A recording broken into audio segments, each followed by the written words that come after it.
Hello, everyone, and welcome to this podcast about social life. In this series, I will talk about how to communicate with other people in everyday situations, how to make conversations, and how to feel more confident in social interactions. Social life means the way we interact with other people in different situations, such as meeting friends, talking at work, going to events, or simply having a small conversation with someone new. Good communication helps us build relationships, make friends, and feel comfortable in different environments. In this podcast, I will use simple and clear English. The goal is to help you understand basic phrases and expressions that are useful in real-life conversations. You do not need advanced grammar to have a good social life. Short, natural sentences are enough. In social situations, people often greet each other, ask simple questions, and share basic information. For example, "Hi, how are you? What do you do? Where are you from? Do you like this place?" These are common questions that help start a conversation. You can also talk about simple topics like hobbies, work, weather, or daily activities. Here are some useful phrases you can use when meeting someone. Nice to meet you. How are you today? What do you like to do in your free time? I enjoy meeting new people. In social life, it is also important to listen to others and respond politely. You can show interest by saying, "That's interesting. I see. Really? Tell me more." In this podcast, we will go step by step.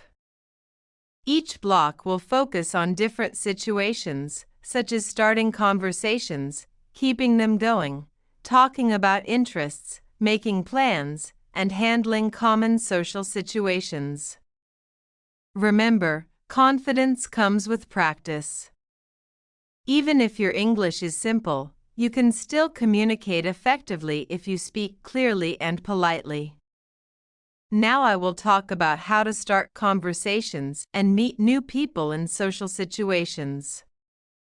This is often the most difficult part for learners, but in reality, it is very simple if you use basic phrases and stay relaxed.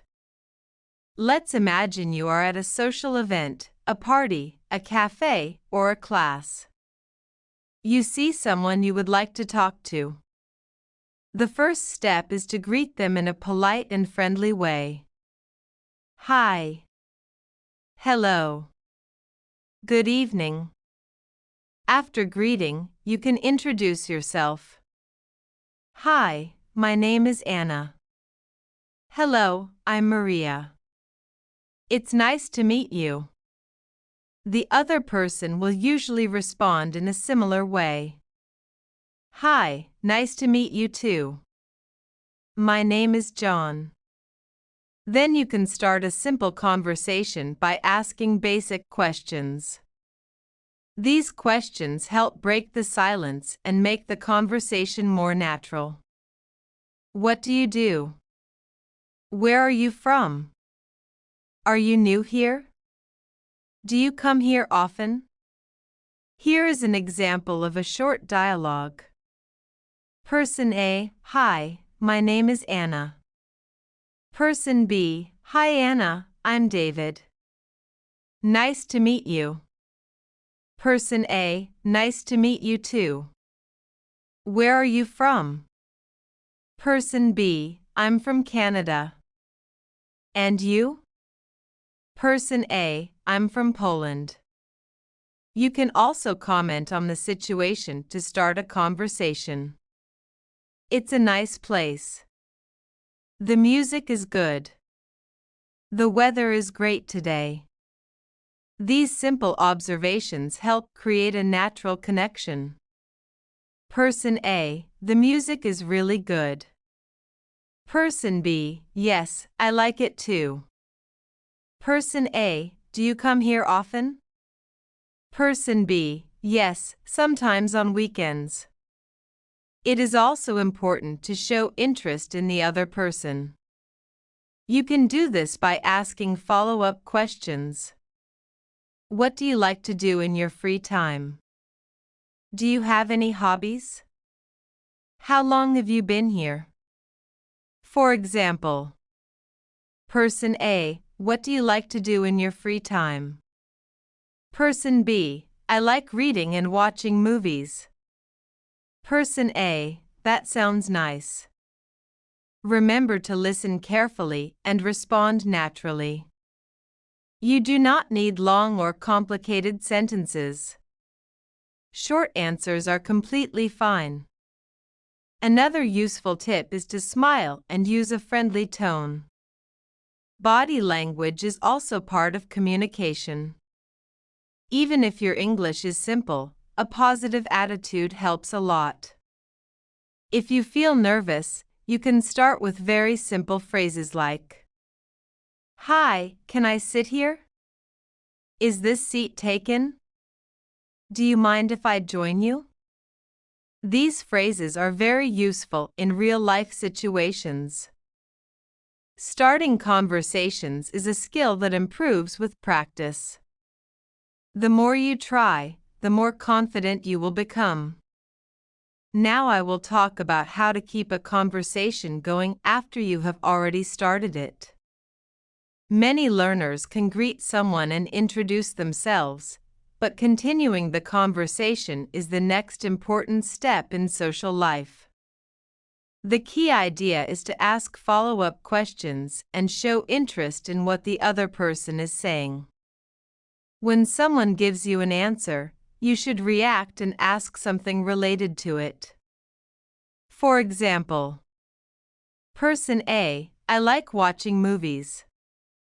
Person B, oh, really?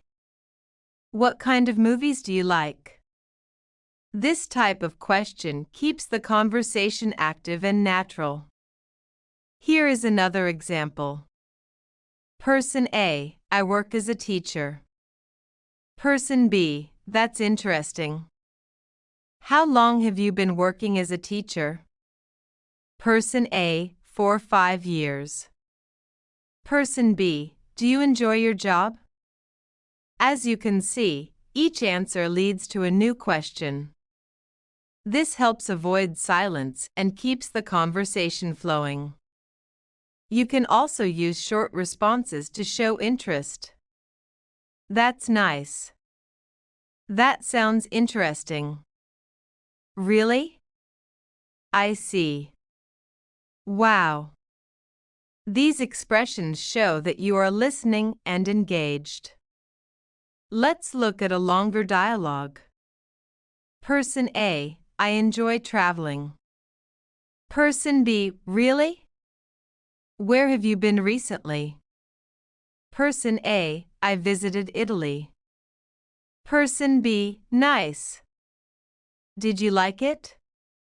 Person A, yes, it was amazing. Person B, what did you like the most? This conversation continues naturally because each person asks questions and responds. Another useful technique is to share a little information about yourself after asking a question. Person A, do you like sports? Person B, yes, I play football. Person A, nice, I also like sports. I go to the gym sometimes. This makes the conversation more balanced and personal. You can also change the topic if needed. By the way, do you live nearby? Have you been here long? What do you usually do on weekends?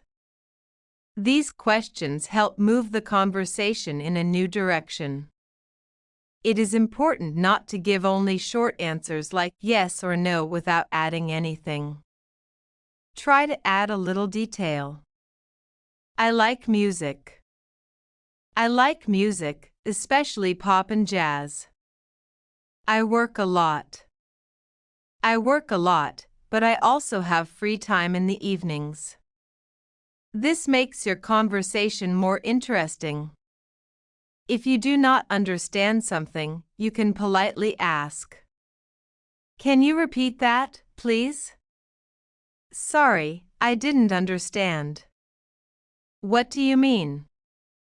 This is normal in real conversations.